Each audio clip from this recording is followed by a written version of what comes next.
to vocals. Level up ang husay at looks ng SB19 sa newly released music video ng kanilang bagong single na Damn! May chika si Nelson Canlas. Long-haired Stel. Josh in his blonde era. At Pablo na mas maikli ang buhok.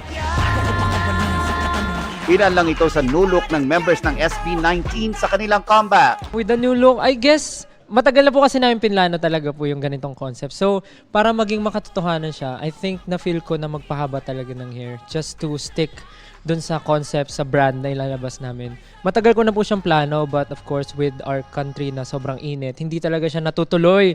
Kasi tinatry ko siya before, pero once humaba siya, papagupitan ko na kagad. Sa music video ng comeback single na Damn ng P-Pop Kings, literal na medieval kings sina Pablo, Justin,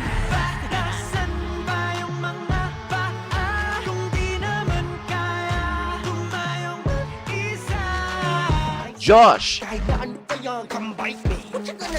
Ken, at Stel. Pagpuri ng fans, tila pa-level up ng pa-level up ang concept ng SB19. The longest time, yung tanong po talaga dyan, paano mo hihigitan yung sagad na? Laging tanong namin, paano ba natin hihigitan yung sagad na?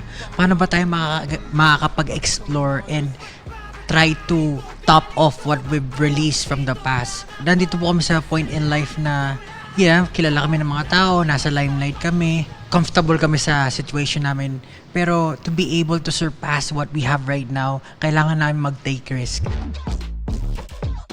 May kanya-kanyang powers ang members sa video. Symbolic din daw ito kung paano nila gustong i-empower ang 18, ang kanilang fans. Yes po, sa fans, pero not just for the fans, but I feel like para po sa mga nangangarap po talaga in general na kung ano yung gusto nilang gawin na parang gawin po nila.